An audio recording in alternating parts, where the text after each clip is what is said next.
Je m'excuse par avance pour cette mauvaise blague, mais tu vois, Jonathan nous a survendu cette Copa América. Non, je t'ai pas Et autant te dire que pour l'instant, c'est pas le Pérou. Mais je te l'ai pas survendu, Ludo. Franchement, on est d'accord, le niveau. Arrête, Le niveau, c'est pas. Et c'était Bah pas oui. une mauvaise blague. Ouais. Mais parce que c'est une super compétition. Mais c'est vrai, t'as raison, je te laisse poursuivre. Mais le niveau, pour l'instant, on est un peu déçu.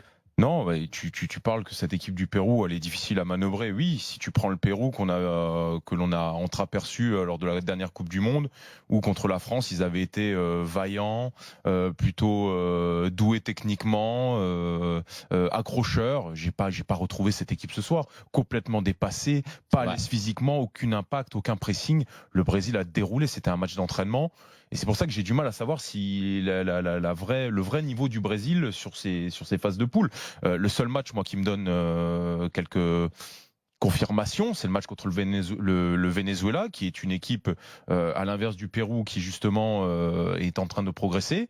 Et le Brésil a éprouvé les pires difficultés contre cette équipe. Présenté comme l'outsider peut-être de cette compétition, victoire 3-1 ce soir face à la Bolivie. Ils enchaînent les résultats positifs avec les sélections de jeunes. Ils ont quand même fait une finale de Coupe du Monde dans les catégories de jeunes. C'est une équipe qui a une génération qui est en train de monter. C'est un petit peu le loser du continent affiché avec la Bolivie.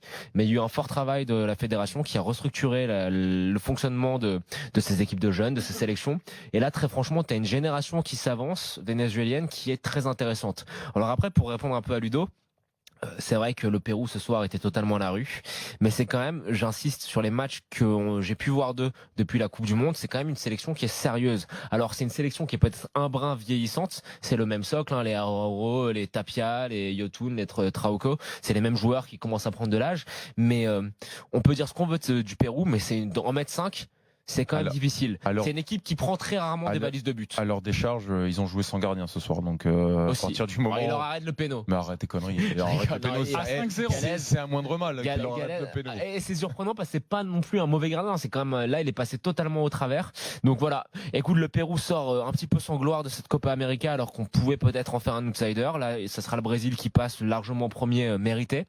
Mais Ludo a raison. On va attendre de voir des vrais tests parce que pour l'instant, ce qu'on a vu, c'est en dessous du niveau moyen affiché depuis que Tite a repris. Mais il y a des très belles confirmations, notamment le milieu de terrain Casemiro Arthur. Oui. C'est formidable. Alors, il n'y a pas eu une grosse opposition en face. Non, mais dans la complémentarité des deux, il y en a un qui ratisse. Et j'adore ce joueur, Casemiro, parce que c'est l'emblème du.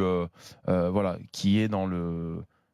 Je fais ce que je sais faire, voilà, tout simplement. Le porteur d'eau, c'est ça? Non, pas le porteur d'eau, parce que c'est un garçon qui, tu l'as vu, il y avait beaucoup de stress au début du match, c'est lui qui débloque la situation sur coup de pied arrêté. C'est un vrai leader, ce garçon, il est plutôt discret, il est toujours dans l'humilité, mais il joue avec ses qualités. Il est numéro 6, il ratisse et il donne à ceux qui savent faire mieux que lui devant lui. Et il y a de la ressource sur le banc. Il y a Paqueta, il y a Alan.